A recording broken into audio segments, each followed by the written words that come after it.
Merba għal dan il-podcast speċjali tal-Juventus Club Vero Amore Bikirkara, podcast li qed jiġi rrekordjat illum it-24 ta' April. U qed nirrekordjaw bażikament wara żewġ kif tista' tgħid żewġ episodji li għaddew minnhom il-Juventus dawn l-aħħar ftit ġranet. Magħna għandna lil Matthew Sherry, huwa ex membru tal-kumitat tal-klabb tagħna. Grazzi Matthew ovvjament għalli aċċettat din l-istedina biex nitkellmu daqsxejn dwar is-sitwazzjonijiet attwali li qegħdin niffaċċjaw bħalissa l-Juventus. Mela, nixtieq għadli Matthew għadli. Grazzi tal-istedina. Mela Matthew, l-ewwel nixtieq nibdew nagħmlu parentesi żgħira. L-istat attwali tal-iskwadra kif qed tilgħab l-iskwadra bħalma taf ovvjament għadna kemm tlifna man Napoli wieħed b'xejn. 3,000 infila issa għat-tim. Il-ġudizzju tiegħek wara l-logħba tan-Napoli ovvjament bil-inċidenti kollha li kien hemm fiha u fl-aħħar mill-aħħar spiċċajna tlifna. Hemm żewġ livelli li rridu bil-fors nitkellmu fuqhom, jiġifieri l-livell tal-ground u l-livell ta' dak li qed jiġri barra l-ground li mbagħad ovvjament qed ikollu anke b'xi mod jew ieħor anke rifless kbir fuq ir-riżultati jiġifieri. Il-bieraħ il-partita man Napoli ma labniex xi partita ta' barra minn hawn, però ma konniex qegħdin ħażin laqqas. Kienet partita li miżerjament kien ħaqna mqardro, jiġifieri fil-verità naħseb il-riżultat l-iktar ġust kien draw. Però ovvjament nqalgħu xi affarijiet, insomma ħafna deċiżjonijiet kontroversjali li mbagħad ovvjament waslu anke biex il-partita ntilfet u ġifieri kieku l-gowl ta' Di Maria tawulna llum forsi qegħdin nitkellmu b'mod differenti. It-tim nerġa' ngħid il-bieraħ ma kienx qed jilgħab xi logħba ta' barra minn hawn, però ma kienx qiegħed ħażin laqqas, jiġifieri hemm momenti fejn it-tim ikun organizzat u moħħu hemm u b'daqsxejn grinta, hemm momenti oħra fejn it-tim jintilef imma dik nafuha issa saret kważi problema kbira tat-tim tagħna, ġifieri maħniex kapaċi nżommu 90 minuta konċentrazzjoni. Għatanna l-problema li dejjem kellna fl-aħħar snin li maħniex kapaċi nbidlu s-sistema tal-logħob, maħniex kapaċi noħorġu b'idea ġodda f'waqt il-partita, ġifieri dawn huma kollha affarijiet difetti biex ngħidu hekk tat-tim fil-ground li nafu bihom, nafu li hemm ħajjibqgħu għax ovvjament id-difetti xi kultant tit anke l-bidla tan-nies biex jinbidlu, ġifieri mhux bil-fors billi ġifieri ma tistax ċerta affarijiet jissolvew waħedhom ħanejdu hekk. Għandna ħafna key players l-istilel tat-tim bħal Vlahovic, Pogba, Chiesa, Di Maria. Nazzarda ngħid anke mhux key players bħal Milik li fil-bidu kien prezzjuż ħafna dal-aħħar qas jifirħu jilagħbu iktar minn 45 minuta u ġifieri inevitabilment allura mbagħad anke t-tim u l-qawwa tiegħu b'xi mod jew ieħor dejjem titbaxxa. Però li huwa żgur hu li llum qegħdin fi stat ferm aħjar minn dak li konna fl-ewwel xahrej tal-istaġun fejn konna diżastru totali biex niftehmu. Innutajt li orajt ma semmejtx l-inċidenti speċifiċi, però ma nistgħux ninnegaw ukoll li kien hemm fl-opinjoni tiegħi żbalji li saru minn naħa tar-referi fejn jidħlu deċiżjonijiet. Taħseb li din swietna l-logħba man Napoli, Matthew? Naħseb ġifieri ħanejduha kif inhi, ġifieri gow ta' Di Maria kien gow, ġifieri ma nafx raw, ġifieri xbajna narawh mill-bieraħ sal-lum, għaddew kważi 24 siegħa issa, xbajna ma nafx kif darba rajnieh, dejjem naraw imiss il-ballun, ġifieri r-referee fil-ground jidher ċar li raħ il-fawl l-azzjoni raw ħalli għaddejja, ġifieri ma rax fawl dak il-ħin. U mbagħad marra fil-VAR u s-soltu il-VAR hija strument illum f'idejn min irid jagħmel il-ħsar, ġifieri llum mhux biss fl-Italja jekk nduru daqsxejn fl-Ewropa xi qed jiġri ħafna drabi il-VAR qed tintuża b'mod ħażin, b'mod kontroversjali għall-aħħar. U aħna meta daħal il-VAR konna naħsbu li għalqas ċert episodji bażiċi konna ħajġu pjuttost ovvji li jinqatgħu tajjeb u qasdik ma tikolna, ġifieri anke affarijiet bħal l-allegat fawl tal-bieraħ fil-verità ma kienx fawl, anke dak mhux qed jaraw sew, ma nafx fejn tista' tmur iktar. Jiena naħseb li il-poplu in ġenerali li jara l-futbol fan, il-supporter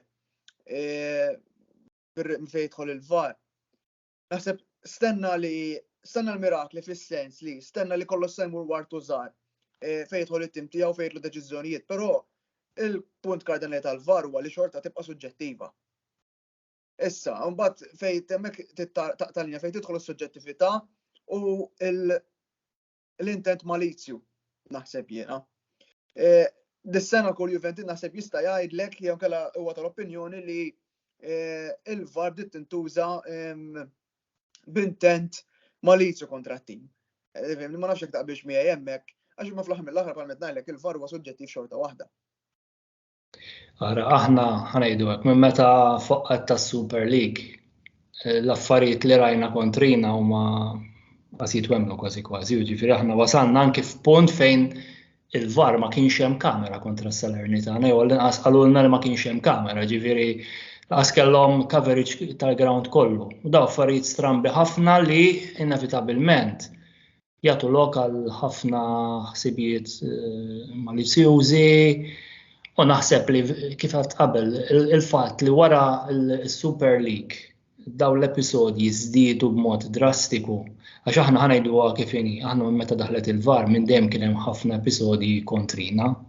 Ġifieri niftakar sa mill-ewwel sena net, niftakar gow tal-Cagliari kien hemm foul qas kien ra, ġifieri daw huma ħafna episodji li ġraw matul is-snin, però minn wara daħlet is-Super League b'xi mod il-kunċett tal-qas ta' Super League daw l-affarijiet żdiedu b'mod drastiku u naħseb fajnej ħafna mis-supporters mhux biss Juventini, ma naħseb anki min għandu daqsxejn know-how ta' kif jiġru l-affarijiet fid-dinja tal-futbol. Xi tip ta' konnessjoni bejn iż-żewġ affarijiet qed jagħmilha ġifieri bejn Super League u daw l-episodji naħseb kulħadd anki s-sentenzi li iktar nitkellmu iktar dwarhom iktar quddiem is-sentenzi fil-qrati tal-ġustizzja sportiva.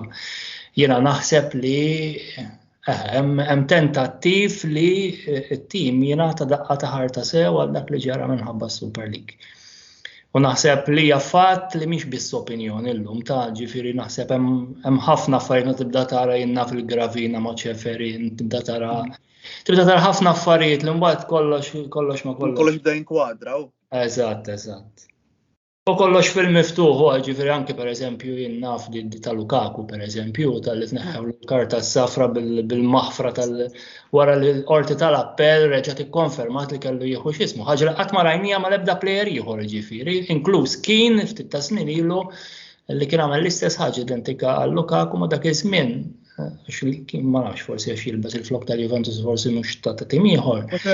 Il-karta s-safra baqgħetlu u matul dis-sena stess kemm plejers tagħna mhux ġifieri tal-ġilda ta' kulur skura biex niftehmu anki plejers bħal Kostic u Stankovic pereżempju biex nitkellmu anki fuq coach ta' tim ieħor daw sfaw vittma anki ta' episodji ta' razziżmu. U f'dak il-każijiet Gravina m'għamel assolutament xejn. Ġifieri ir-razziżmu granti taħna kollha kemm aħna naqblu li għandu jiġi eradikat mid-dinja tal-futbol u hija tal-misħija li għadhom jingħalgħu ċerti affarijiet, imma tkun dejjem kontra r-razziżmu mhux meta jagħmel lejbies suġġett. Mhux hekk bla dubju. Nkomplu fuq din it-tema. Ovvjament orajt ħadna 15 punt lura se niġu iktar tard tal-sentenza, però ħadna 15 punt lura u rġajna tħanna mal-ewwel erba'. Kif se jisbala din it-tielet post issa. X'inhu maċ-ċansijiet Matthew għalik li ovvjament din fis-semifinali tal-Ewropa League u Koppa Talja din il-ġimgħa tiġi deċiża hekk mhux ħanitilgħu finali ta' Koppa Talja jew le. X'inhu maċ-ċansijiet li nibqgħu mal-ewwel erba' issa fil-ġimgħat li ġejjin li naslu ż-żewġ finali li qegħdin nikkontestaw għalihom din is-sena. Ma ħanibdew miż-żewġ finali. Jiena nemmen li kieku kellna nilagħbuha biss fil-ground naħseb mal-Inter għandna naslu tal-finali. Għax ġa fl-ewwel partita. Temmen li se jkun hemm manuvri. Le fl-ewwel partita ġa konna aħjar minnhom ħanejdu hekk, jiġifieri. Labna tajjeb ħanejdu, ma labniex once again ma labniex xi tajjeb ħafna ma nistgħux jien naħseb minn dat-tim ma nistgħux nistennew li ħanilagħbu tajjeb ħafna, ġifieri dik hija ħolma li rridu naqtawha mir-rasna qabel ikun hemm tmexxija ġdida u qabel ikun hemm plejers ġodda B'dan materjal li hemm bħalissa aħna ma nistgħux nistennew li naraw jiena fil-lob tal-Barcellona ta' qabel jew tal-Manchester City. Dik tiġi mill-coach ukoll, Ma anke tiġi anke mill-kwalità tal-plejers ukoll, ġifieri jiena m'iniex xi wieħed favur Allegri, però ovvjament hemm anke differenza tal-plejers, ġifieri rridu nirrikonoxxu li l-Barcellona ta' qabel u l-plejers tagħna tal-lum mhumiex l-istess ħaġa. U l-plejers li għandhom il-Manchester City u li għandna aħna mhumiex l-istess ħaġa. Għalkemm il-plejers tagħna mhumiex daqshekk ħżiena daqskemm jidhru, jiena konvint minn nadi ta' ġifieri pereżempju jien naf ħafna li maqdur Vlahovic. Jiena għadni nemmen sal-lum li Vlahovic għadu wieħed mill-aqwa attakkanti li hawn fl-Ewropa. Però trid ovvjament logħba li tisfrutta l-karatteristiċi tiegħu, jekk inti tagħmillu logħba li rid joqgħod jiddefendi u joqgħod daru dejjem lejl sta hekk ovvjament minn tixed ħadd l-aħjar minnu, ma dik diskors ieħor ħanejdu hekk. Ġifri jiena nemmen li mal-Inter jkun ilagħbuha biss fil-ground jiena pjuttost ottimist ħanejtek, anke għax l-Inter f'diversi okkażjonijiet ħalli Champions League, għax Champions League kienu dejjem iktar ishom moħħhom hemm u kienu pjuttost tajbin. Però kemm fil-Kampjonat Taljan u kemm fil-Koppa Italja l-Inter f'ħafna sitwazzjonijiet urew li huma daqsxejn tim fraġli wkoll, ġifieri tim li kapaċi nirbħulu. Ovvjament jibqa' dejjem il-question mark ta' dawn ħafna episodji, ġifieri id-dubju ħajibqa' dejjem isma' jkun hemm xi fouls nofs il-ground, xi penalty ta' parsi ma jaraħ, xi hekk u x'hekk, ġifieri jibqgħu dejjem dal-affarijiet. Fl-Europa League ġitna ma jibsa, ġitna il-Real Madrid tal-Europa League, ġifiri Sevilla.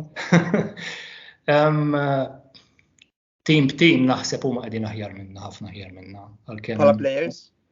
Mhux bħala players, b'mod ġenerali kemm jafu t-tazza, kemm jafu li xorxin, kemm huma iktar determinati f'din il-kompetizzjoni, ġifiri. Dawn l-affarijiet jgħoddu wkoll mhux biss il-kwalità tal-players, ġifiri. Sevilla fl-aħħar snin rebħuha kemm il-darba, ġifieri jattazza tagħhom kważi għalkemm fil-kampjonat tagħhom mhux sejrin tajjeb, però xorta f'tazza huma u qalgħu lill-Manchester United, ġifieri dawn lill-United ħanejdu kif inhi dan mhumiex il-United ta' żmien Ferguson, però mhux laqas il-United tal-aħħar snin laqas, ġifieri huwa tim b'saħħtu. Ġifieri nilabuha ħanejdu hekk, is-Sevilla ma jibsa. Ġifieri hemmhekk naħseb li hija iktar tqila milli mal-Inter biex niftehmu. Fejn tidħol ir-raba' post, diffiċli tgħid. Once again, hemm dawn ħafna fatturi tal-punti li jistgħu tridu jitnaqsulna. Hemm il-fattur ta' dawn ħafna episodji li qed jiġru kontrina. Hemm il-fattur li ma nafx jiena naħseb li hemm anke r-riskju f'dal-istadju li t-tim bħalissa tant ma jafx jisu fejn qiegħed fis-sens ma jafx kemm ħajtnaqsulu punti eventwalment. Ġifieri qas tista' tgħid jien naf nagħmlu 10 punti oħra u nidħlu, 15-il punt oħra u nidħlu għax jaf finalment niġu t-tieni għax din ir-realtà niġu t-tieni jiddeċiedu li jnaqsulna tant ammonti nispiċċaw il-5 jew is-6 jew is-7. Ġifieri dik hi r-realtà tal-fatti għax aħna m'għandniex biss pendenti il-każ da ta' 15-il punt, hemm każijiet oħra li qegħdin pendenti bħalissa li għadhom laqas biss bdew fil-verità, kull manna hija biss notification mill-prokuratur jew minn kien lill-Juventus. Hemm ħafna jdut li jista' jkun hemm xi tip ta' patteġġament li jkun ifisser skont anki ta' terz tal-pien eventwalment insomma. Però ovvjament tara terz ta' xi jiġifieri ovvjament terz ta' 30 punt biex niftehmu ma' 10 punti oħra. Ġifieri fil-lig hija diffiċli ħanejdu hekk. Kieku kellna nibqgħu biss fil-ground, naħseb li bid-difetti kollha li rajna matul dis-sena u li xbajna nitkellmu u li xbajna nikkritikaw u li xbajna anki npuntaw subajna lejhom, naħseb li fil-verità il-Juventus kienu t-tieni l-aqwa tim fis-Serje A flimkien mal-Lazio. Naħseb aħna u l-Lazio konna xi ftit jew wisq għax qed ngħid li aħna kellna l-momenti tal-ups and downs. Però naħseb konna xi ftit jew wisq aħna u l-Lazio t-tieni forza tal-kampjonat wara n-Napoli ġrew letteralment bih mill-ewwel ġurnata sal-bieraħ. Mbagħad ħanejdu hekk, il-Milan u Inter il-fatt li għadhom fiċ-Champions League u naħseb l-istaġun tagħhom huwa bbażat biss fuq iċ-Champions League. At this point, ġifieri dik naħseb ittelfilhom iktar punti il-fatt l-Inter fl-aħħar perjodu jara kemm tilfu punti u aħna konna kważi bil-15 punt inqas konna kważi l-ħaqnihom minn hekk. Ġifieri dik juri kemm it-tim kien moħħu mhux hemm ħanejdlek. Għax il-ħaġa stramba li players bi players naħseb l-Inter illum xorta għadhom naħseb l-aqwa tim fis-Serje A, player bi player, ħanejtek. Ġifieri kieku kellna biss nibbażaw l-individwi. Żgur li l-Inter għandhom tim aqwa mill-Napoli, għandhom tim aqwa mill-Lazio. Naqbel. Forsi ħanejdu hekk meta aħna nkunu full team bl-istirel kollha aħna forsi nersqu lejn dak il-livell ħanejtek. Imma qatt ma kellna full team, ġifieri dik ir-realtà. Dik hu. Mela, naqbżu għal għatini parti tal-podcast u l-iktar li ovvjament nixtieq li niddiskutu anke naħseb li minn qed jarana minn qed isegwi jixtieq isir jaf. Fuq is-sentenza ta' kemm inqatet. Naf li ovvjament id-segwi u tifhem daqsxejn iktar fid-dettall il-bordi differenti u l-radi differenti li hemm. Kont ta' għajnuna ħafna wkoll fl-ewwel podcast meta għamilna dik il-sort of update li x'kien qed jiġri x'kien sa jiġri u issa għandna sentenza. Forsi tista' tispjega min kien hemm preżenti dakinhar u x'argumenti tresqu minn żewġ naħat. Mela aħna kellna il-ġimgħa li għaddiet kellna quddiem il-kolleġġju di garanzija tal-Koni li huwa meqjus il-Qorti tal-Kassazzjoni l-ekwivalenti tal-Qorti tal-Kassazzjoni fil-ġustizzja sportiva. Ġifieri il-każ wasal hemm, il-kolleġġju di garanzija ma kellu ebda awtorità li jibdel is-sentenza fil-mertu tagħha, ġifieri ma setax jgħid isma' ma kellkomx ittuhom 15-il punt, kellkom ittuhom 10 pereżempju, dik ma setax jidħol fiha. Il-kolleġġju xogħlu kien li jara li il-kawża mxiet u segwiet il-proċeduri kollha stabiliti mill-Kodiċi tal-Ġustizzja Sportiva. Ħaġa li sirt naf dil-ġimgħa u dawn huma affarijiet li għalija huma strambi ħafna.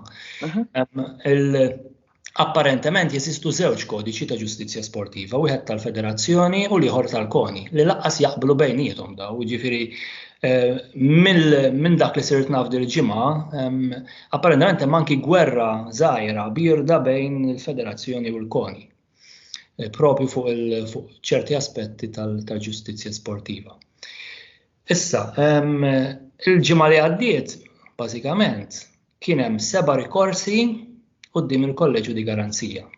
Kien hemm ir-rikors tal-Juventus bħala klabb u kien hemm l-individwi li resqu rikors individwali. Ġifieri Andrea Agnelli, Arriva Bene, Paratici. Issa, din issa hawnhekk ħanidħlu fl-aspett tat-tekniċiżmi, jiena ovvjament m'iniex avukat, ġifieri però segwejt ħafna f'dawn il-jiem avukati hekk li tkellmu fuq dawn l-aspetti. Apparentement il-fatt li ġew preżentati 7 rikorsi differenti mhux wieħed x'ismu kienet strateġija difensiva. Ġifieri strateġija li apparentement ġiet magħżula mill-Juventus stess, ġifieri l-Juventus għażlu li huma jiddefendu lilhom infushom u jħallu l-Andrea Agnelli, l-Cherubini u l-oħrajn jiddefendu lilhom infushom. Kienet strateġija difensiva li ħadmet sa ċertu punt għax milli jidher b'mod inużwali l-kolleġġju għadhom xorta waħda daw minkejja ġew mifrudin. U sinstemaw apparti għadhom kollha f'daqqa. Issa aħna dakinhar kien hemm biex nifhem kien hemm l-avukati tal-partijiet, jiġifieri tal-Juventus u tal-individwi l-oħra tal-uffiċjalità, ex uffiċjali tagħna llum, għax anki Cherubini minkejja li għadu ma issa l-fatt li s-sentenza tiegħu ta' 16-il sena sospensjoni daħlet fis-seħħ. Awtomatikament illum Cherubini tista' tqisu ex uffiċjal għax ma jistax jibqa' jaħdem magħna, ġifieri dan x'ismu ġifieri llum tista' tqisu ex uffiċjal. U ġifieri dawk kienu n-naħa biex niftehmu n-naħa ta' dawn l-ersu rikors. Tajjeb, u ġew irrimarkati l-ħafna punti li aħna bħala mhux avukati, però kon qegħdin nagħmlu anki f'dawn l-aħħar xhur, jiġri meta min Jannar saw kienet ħarġet is-sentenza l-verdett. Aħna konna rrimarkajna ħafna fuq, pereżempju jien naf kif ġew ikkalkulati l-15-il punt.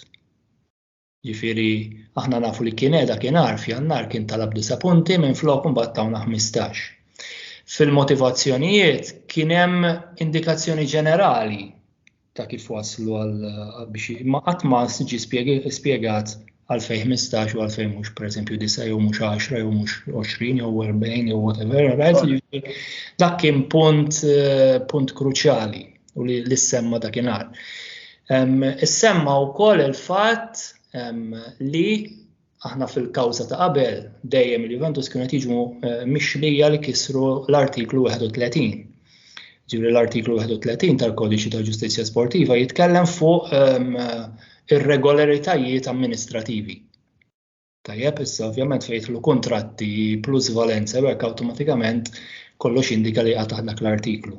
Però f'Jannar b'mod stramb ħafna huwa stramb għas-sempliċi fatt li f'Jannar il-kawża kienet magħluqa. Jiġifieri aħna meta wasalna f'Jannar kienet il-kawża għaddiet mill-gradi kollha, ġifieri mill-livelli kollha ta' appell, kontrappell, eċetera. Ġifieri aħna hemmhekk il-kawża kienet definittiva, sentenza definittiva, ma f'Jannar tressaq rikors għax intqal li kien hemm affarijiet ġodda u dawn l-affarijiet ġodda għadna sal-lum ma nafux x'inhu. Ma ġifieri fatt l-avukat tal-Juventus il-ġimgħa li għaddiet tkellem anki dwar dan l-aspett li propju aħna għadna ma nafux x'inhuma l-affarijiet ġodda li ħarġu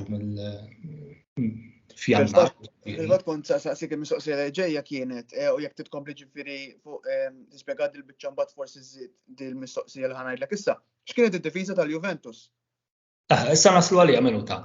U mela, f'Jannar x'ġara mill-artiklu 31 tajjeb, inbidel il-kap ta' amputazzjoni, ġifieri f'daqqa waħda il-Juventus ġew mixlija u kkundannati fuq il-bażi tal-artiklu 4. Li huwa l-artiklu li jitkellem fuq il-famuża lealtà sportiva. Issa dan huwa kunċett vag ħafna li ma jeżisti naħseb f'ebda tip ta' liġijiet oħra ta' kodiċi ieħor ta' liġijiet.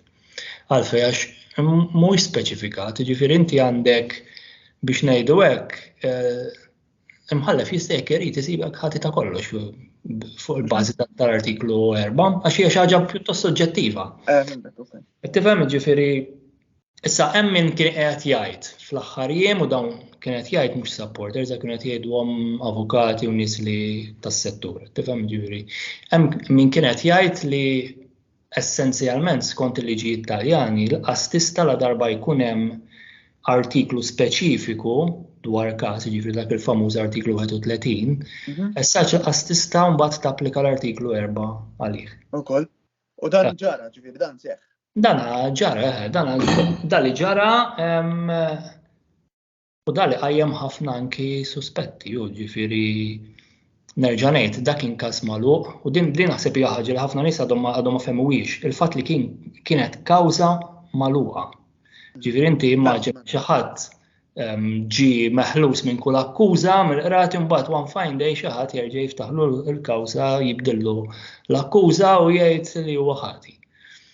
Fuq il-bażi ta' msejħin provi ġodda li fil-verità mhumiex provi ġodda għalfejn għax f'Jannar fis-sentenza fil-motivazzjonijiet aħna nafu li l-imħalfin kitbu li ma kienx hemm episodju wieħed jew tnejn jew tlieta li tomx jifhmu l-affarijiet għandhom jiġu interpretati b'mod ieħor imma l-kwadru ġenerali, ġifieri l-istampa ġenerali li ħarġet mill-inkjesta tal-Prizma tagħhom x'jifhmu li teżisti s-sistema Juventus. Issa dik tas-sistema Juventus hija xi ħaġa li aħna min segwa Calciopoli mill-qrib jaf li ilha ġejja minn dak iż-żmien, ġifieri din hija s-soltu baqgħet it-tabu. Issa Taljana u x'hekk jiġifieri inti jekk inti hemm sistema hija diffiċli ħafna temmen li qed teżisti sistema u inti waħdek fis-sistema. Ġifieri kemm f'Calciopoli għax qatt ma weħlu referees li f'wieħed u l-qas fuq partiti ta' Juventus ma weħel kien De Sanctis. Ġifieri u anke issa ġifieri waħlu l-Juventus biss u t-timijiet l-oħra kollha ġew meħlusin. Ġifieri din hija diffiċli ħafna li tifhem anki m'hemm bżonn tkun avukat fiha di, ġifieri diffiċli tifhem kif teżisti sistema inti qed taħdem flimkien ma' ħadd ieħor biex għal skop biex inti tinganna l-ħadd ieħor mentri fil-verità mbagħad inti biss ħati u ħadd ieħor innoċenti. U issa ġejna anki issa din hi paradossali, ġifieri tal-ġimgħa li għaddiet aħna nafu li Cherubini Paratici Arriva Bene u Agnelli s-sentenza tagħhom ġiet konfermata. Ġifieri aħna min-naħa tal-Juventus bħala klabb għalissa il-15 punt terġa' nħadnihom lura mal-kawża terġa' ssir. Bl-intendere ovvjament li xi piena ħajerġa' jkun hemm. Ġifieri għax ovvjament l-anstabu ħati għad-diriġenti nara diffiċli ħafna li ma jinstabx ħati wkoll il-klabb anki jekk forsi b'responsabilità daqsxejn inqas. Fil-fatt aħna s'issa għadna m'għandniex il-motivazzjoni sħiħa tas-sentenza tal-ġimgħa li għaddiet. Ġifieri għadna bħalissa għadna ma nistgħux nitkellmu eżattament fuq l-imħalfin x'qalu x'kitbu fuq xi bbażaw il-ġudizzju tagħhom. Li nafu però li huwa żguru li il-Prokuratur Ġenerali, ġifieri dak li biex niftehmu kienet jiddefendi s-sentenza l-ġimgħa li għaddiet, is-sentenza ta' Jannar, nafu li hu rrikonoxxa li ma kien spjegat sew il-15 punt u ma kien spjegati sew l-applikazzjoni tal-artiklu numru 4. Ġifieri, ma kien spjegat sew, ma kienx qed jiġħad li ma kienx hemm ksur tal-artiklu 4 u li x'ismu, imma ovvjament għalli mhix spjegat sew, allura awtomatikament il-każ reġa' marru mbagħad ħajerġa' jmur issa fil-qorti u dik il-qorti l-istess qorti għax din mbagħad hija l-ħaġa stramba u ħanerġgħu morru quddiem l-istess qorti quddiem l-istess nies bażikament u daw ħajerġgħu joħorġu s-sentenza tagħhom. Issa, nafu wkoll li fil-nota li ħarġet il-Federazzjoni jew il-Koni mhux il-Federazzjoni wara s-sentenza tal-ġimgħa li għaddiet hemm miktub li jrid ikun aċċertat ukoll fejn jaslu responsabiltajiet individwali tad-diriġenti u fejn ovvjament imbagħad hemm anke l-ħtija tal-Juventus. Dik jista' jwassal imbagħad anke forsi biex dawk il-15 punt b'xi mod jew ieħor jinżlu, ma jibqgħux 15 forsi. Nara diffiċli li jiżdiedu at this point minħabba anki l-enfasi tal-medja fuq dal-każ. Anke minħabba anki naħseb il-bravura ta' ħafna minn supporters li f'dawn l-aħħar xarejn tlieta dal-każ flewħ minn kull anglu. Sirna nafu ħafna affarijiet, sirna nafu ħafna kemm l-imħalfin huma biased, kemm ġifieri xbajna naraw stejjer fil-social media. Hemm ħafna pressjoni, ġifieri nara diffiċli li jiżdiedu l-15 punt, però nara diffiċli li jkunu żero wkoll, ġifieri jew li tkun biss multa. Ġifieri, il-fatt li tawna 15 punt lura. Sewwa, x'kienet ir-raġuni ewlenija li ġew mogħtija lura?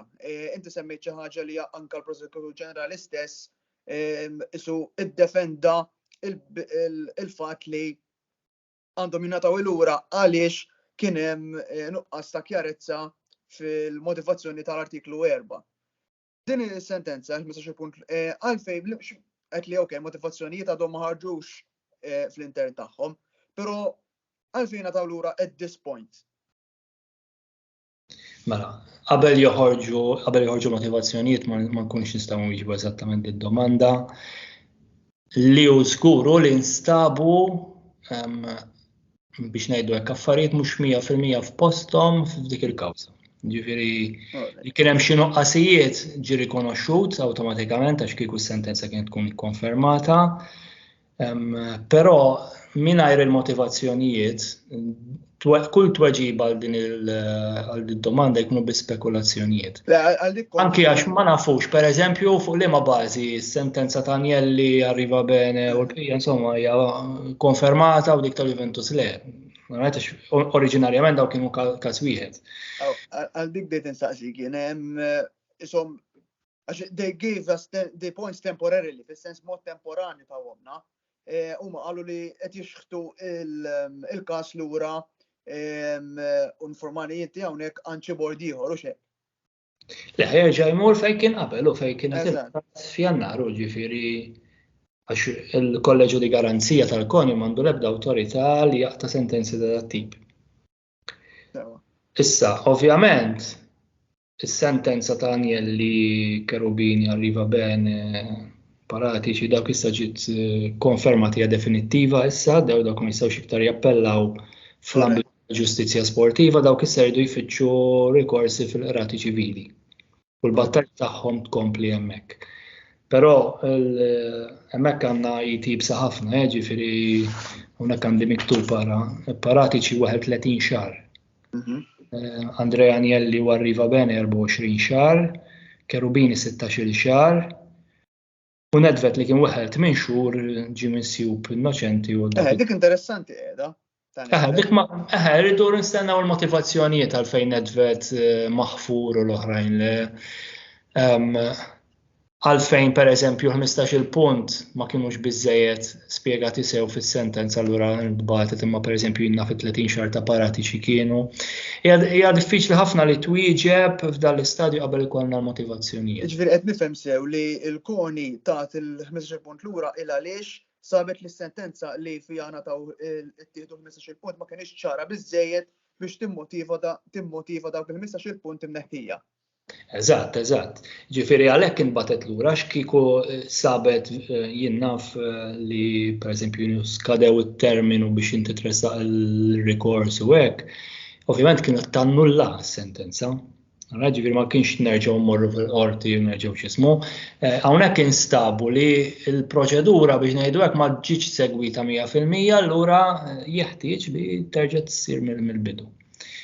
Issa ovvjament fl-aħħar xhur kien hemm anke ħafna spekulazzjonijiet. Ġifieri dak kien hemm ħafna għajdut li kien hemm xi tip ta' negozjati bejn uffiċjali ta' Juventus u membri tal-federazzjoni biex tinstab xi soluzzjoni. Però ovvjament dawn l-affarijiet ħadd ma jista' jkun ċert minnhom, ħadd ma jafhom. Li hu żgur li kif dejjem għedna fis-sentenza ta' Jannar kien hemm ħafna affarijiet strambi biex ngħidu hekk. Ednija nerġa' ngħid mhux biss aħna supporters, għax aħna supporters nitkellmu b'mod emottiv u hekk.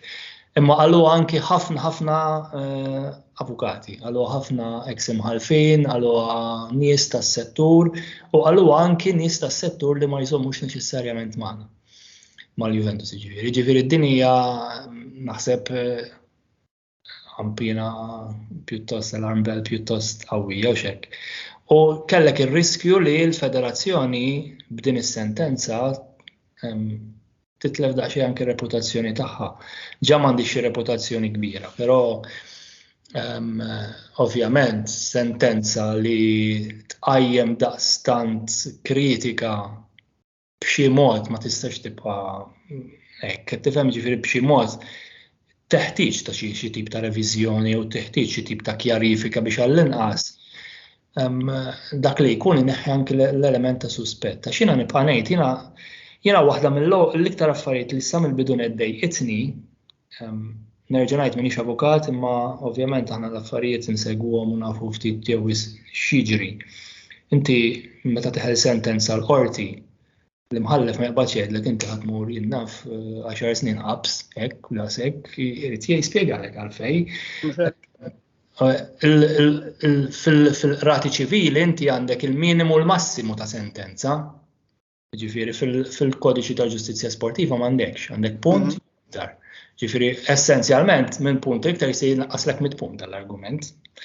Qed tifhem issa għalfejn 20 u mhux 100, għalfejn 15 u mhux 9, għalfejn mhux wieħed jew 5, daw jibqgħu domandi kbar li kellna id-dritt inkunu nafu. Issa jekk b'xi mod jiġġustifikaw il-15 punt, mhux se nkunu kuntenti, ovvjament, bħala supporters ma nistgħux x'ismux 15 punt huma ħafna fil-verità. Ħafna. Ġifieri jiddeterminawlek li inti tibqa' barra mill-kompetizzjonijiet Ewropej li jfisser imbagħad anke telf ekonomiku.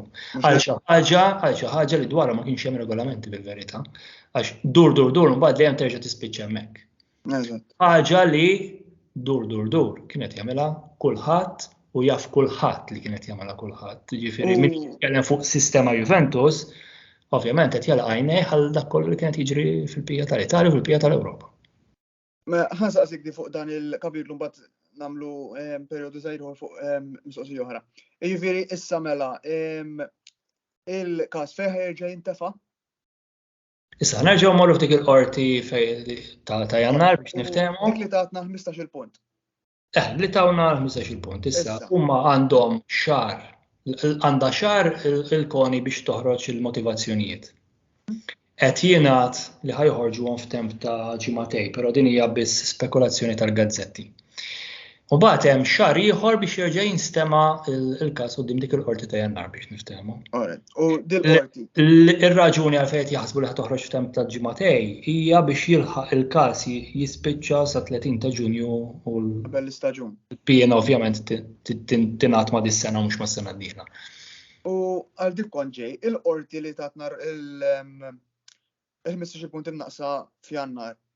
Il-każ huwa fil-każ tal-Juventus huwa li sentenza hija li huma ħatja jew dik il-qorti tista' tibdel femta tgħid le barra bidda ciao you're free to go. U ma jneħħlu ovvjament l-ebda penalizzazzjoni ta' punti. Naħseb teknikament jista' jiġri, għax ovvjament is-sentenza terġa' toħroġ, però l-fatt li Paratici, Agnelli, eċetera, konfermata tihom il-bażi anki biex huma ovvjament biex imod isibu ħatja l-Juventus. Naħseb xi ftit jew wisq naħseb il-kawża issa ħadd tkun iddur fuq kemm hi responsabbli verament il-Juventus bħala klabb. Ġifieri lilin mir-responsabbiltajiet tad-diriġenti tagħha, tal-uffiċjali li kienu timexxuha. X'kienet il-vera responsabilità tal-Juventus. Naħseb dik hija issa li ħadd tkun qed tikkunċentra fuqha proprju u ovvjament imbagħad fuq il-bażi ta' dik ir-responsabilità tal-klabb mbagħad jiddeċiedu jikkalkulaw kemm punti ħajtnaqsu. Jien nerġa' ngħid jien nara diffiċli ħafna li ninstabu innoċenti u ma naħlu xejn. Jista' jagħti il-każ però li flok l-artiklu 4 jiġi applikat l-artiklu 31 li dak ma jagħtix punti jagħti biss multa. Però ma nafx kemm ħajjiġri onestament. Għax nerġa' ngħid anke il-Prokuratur Ġenerali ma kuntestax il-fatt li ġie applikat l-artiklu 4, ikkuntesta l-fatt li mhux spjegat sew għalfejn tuża l-artiklu 4. Bażikament biex niftehmu dil-qorti tista' terġa' taqbad l-istess sentenza u żżid biss tispjega aħjar, ġifieri tista' xorta ta' tifhem. Però naħseb li l-fatt li issa ġew mifruda daw iż-żewġ livelli, ġifieri il-livell tal-ħidma tal-uffiċjali u l-responsabilità tal-klabb, naħseb li awtomatikament il-punti għandhom jonsu, però xi punti jkun hemm kważi żgur ta' jekk nara l-inqas. All right. Inti l-ewwel semmejt li ovvjament baqa' għandna każ ieħor tal-pagi bażikament. Forsi tina update ta' hemmhekk fejn wasanna u x'nistennew li jiġri fil-ġimgħat li ġejjin. Mela hemmhekk fil-verità huwa iktar minn każ wieħed għax huwa maqsum ġifieri f'plus valenza, hemm iktar plus valenza, hemm il-manovra stipendi li iktar pagi u hemm ir-relazzjonijiet ma' aġenti u ma' clubs oħra, insomma xi partnerships li saru mal-clubs li skont kiene huma irregolari. Rajt fil-fatt u diġà notifika l-Juventus li beħsibu jikkontesta l-artiklu 4 anki għal dawn il-każijiet. Ġifieri kemm tal-aġenti, il-relazzjonijiet mal-aġenti kemm mal-clubs l-oħra u kemm il-manovra stipendi. Issa, mill-Juventus għandu ingħataw 15-il ġurnata li waslu biex jiskadu dawn 15-il ġurnata fejn huma jibgħatu l-memorja difensiva tagħhom. U mbagħad jekk kien jkun biżżejjed sodisfatt dak li rċieva mingħand Juventus, il-każ jafhem bażikament jinfetaħ biex niftehmu jekk ma jkun sodisfatt iressaq il-kawża biex tinfetaħ quddiem mbagħad il-qorti tal-sportiva. In the meantime, ġifieri Juventus jista' jkollhom anke l-faċilità tal-patteġġament kif nafu. Issa jekk il-patteġġament isir qabel tinfetaħ il-kawża jeħlu massimu biss ta' terz tal-pina. Jekk il-kawża tkun diġà bdiet, ovvjament ma ntemmitx, u jintalab il-patteġġament dak l-istadju, il-pina tiġi skontata biss bin-nofs, mhux b'terz. Mhux b'żewġ terzi, sorry, ġifieri tkun ikbar biex niftehmu. Issa anki hawn jekk is-sentenzi daw jaslu sa 30 ta' Ġunju jgħoddu għal dis-sena, eventwalment jgħoddu għas-sena d-dieħla tinqabes l-ewwel ta' Lulju. U kif qed jidhru. Jiena minn kif nara jien u kif dejjem rajt, jiena naħseb li l-intenzjoni dejjem kienet li l-Juventus jitħallew barra sentejn mill-Ewropa. Once again, dur dejjem tispiċċa fuq Super League ta' ġifieri nafu li dik kienet il-xrida tal-UEFA mill-ewwel ġurnata u mbagħad kienet waqfet tal-Qorti ta' Spanja. U naħseb li sabu dal-eskamotaġġ biex b'xi mod jilħu dak l-għan. Ġifieri naħseb li sa 30 ta' Ġunju ta' dis-sena nkunu nafu daw tal-15-il punt biex niftehmu. L-oħrajn insiru nafuhom naħseb wara l-ewwel ta' Lulju u jkunu japplikaw is-sena d-dieħla. U jkunu qegħdin b'xi mod jew ieħor jostakolawna ma nidħlu fl-Ewropa għal sentejn. B'dannu kbir ekonomiku, ġifieri fejn jidħol b'dannu ta' prestiġju għall-klabb, b'dannu anke kemm żgħar ġifieri x'anti dejjem is-supporters ikollok ġenerazzjonijiet le żgħar jibdew iżommu magħhom mbagħad normalment jibqgħu jżommu magħhom jew ħajtu kollha. Se jekk inti għandek tim mhux qiegħed fiċ-Champions League u awtomatikament is-supporters iż-żgħar ħajġu attirati lejn timijiet oħra. Dik hija problema ovvjament anki għall-futur tal-Juventus. U ovvjament anke ma tkunx tista' tattira ta' ċerta kalibru miegħek u xekk inti tkun barra minn-Champions League.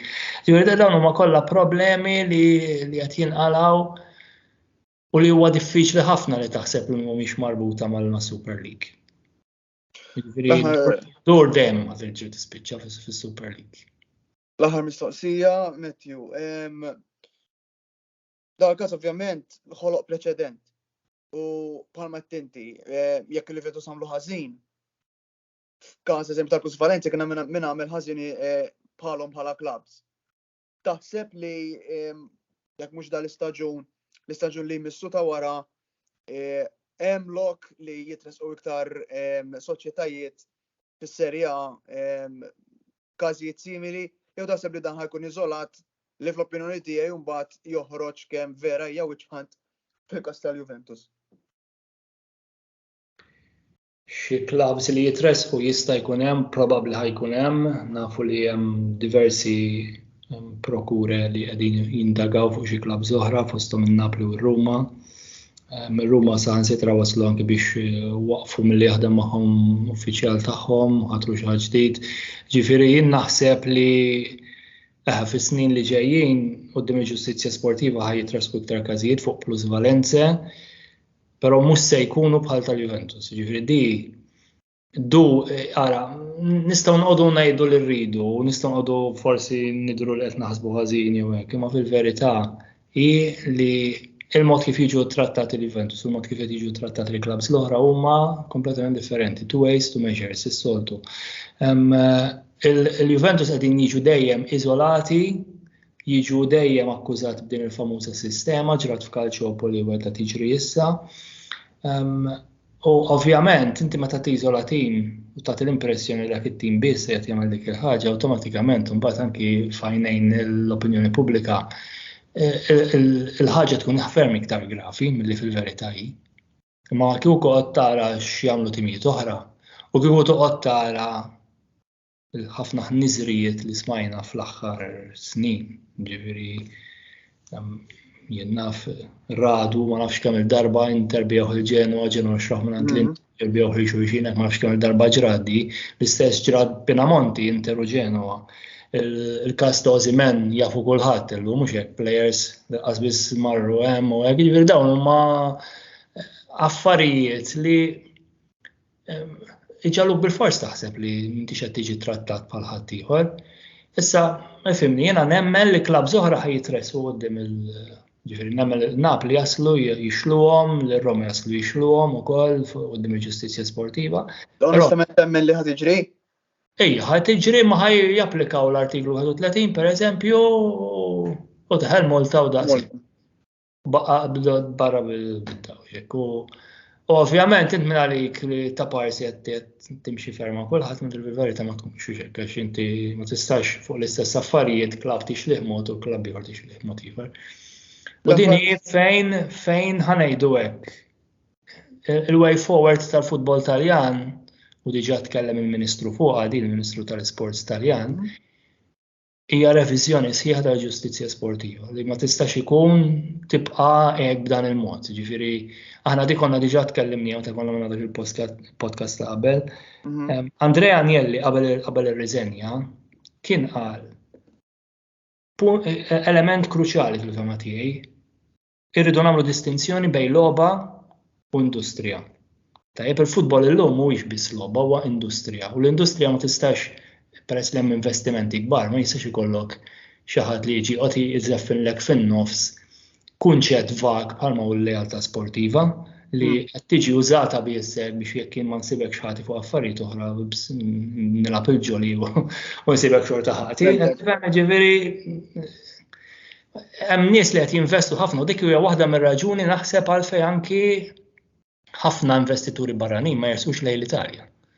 Ġifieri meta inti tara li clubs pjuttost kbar u xilkanzi kbar ħafna bħal Milan, bħal Inter, meta tara daw il-clubs realment ħadd ma jmur għalihom.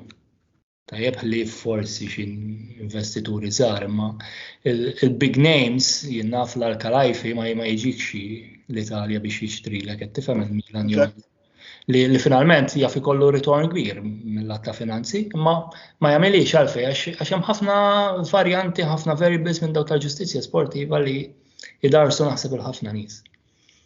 L-aħħar mistoqsija vera supplementari żgħira mingħajr Super League. Konna ngħaddu minn dan kollu? Naħseb nistgħu ngħidu b'ċertezza li ma konniex ngħaddu minn dan kollu.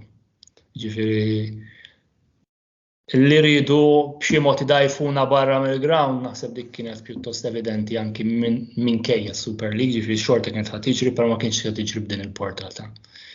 Is-Super League kienet daqqa kbira l-poter tal-UEFA u tal-federazzjonijiet li mhux neċessarjament huwa poter korrott u illegali kif jaħsbu ħafna ta' ġifieri però hemm sistema ta' poter ġifieri jekk tara fil-UEFA fil-federazzjonijiet in-nies kważi qatt ma jinbidlu.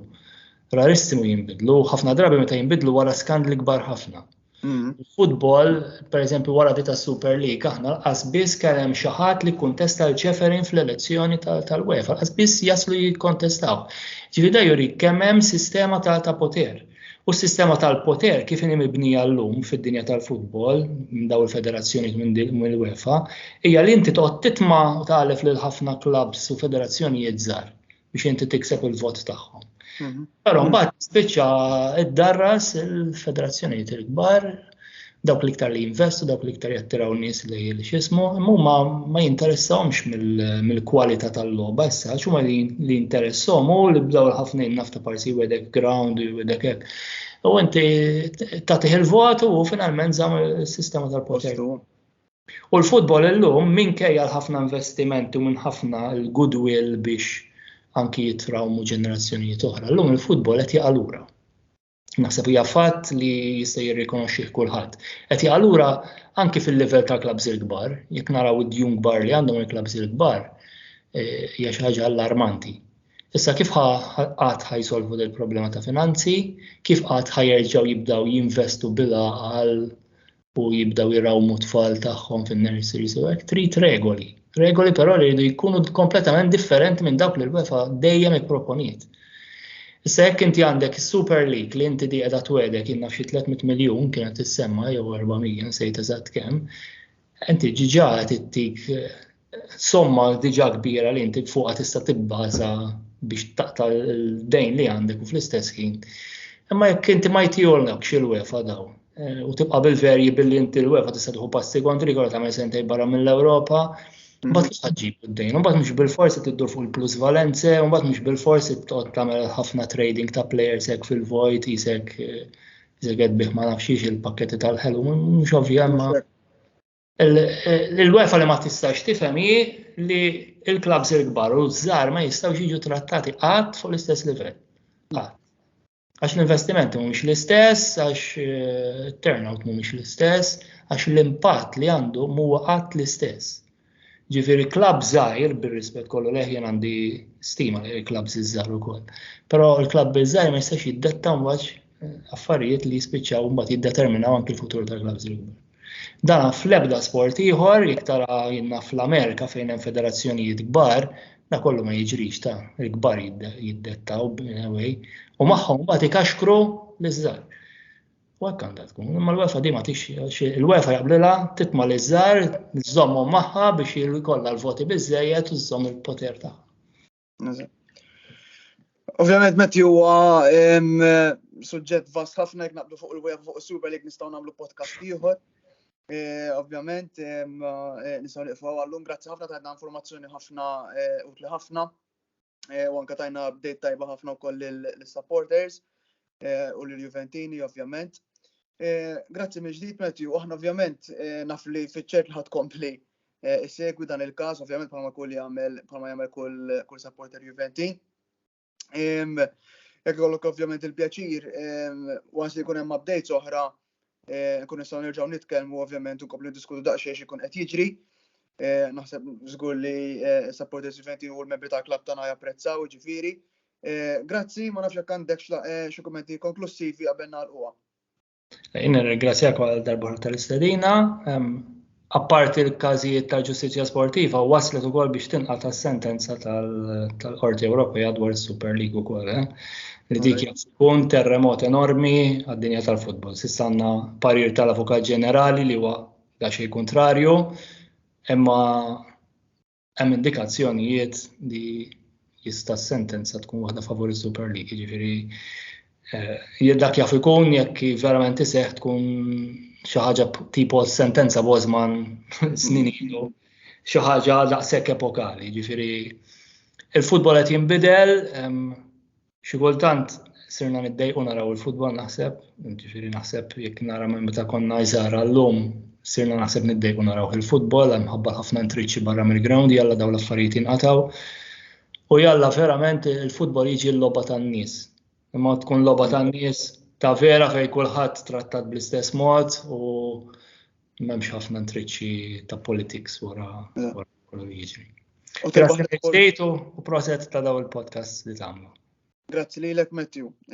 Ovvjament bħalma nkompli miegħek ġifieri jalla l-futbol jerġa' jsir logħba sportiva fis-sens li ikun il-fokus ikun fuq l-isport u mhux fuq il-backroom li jiġru affarijiet politiċi, ovvjament l-affarijiet politiċi li jiġru. Grazzi mill-ġdid. Grazzi li konta li segwejtuna.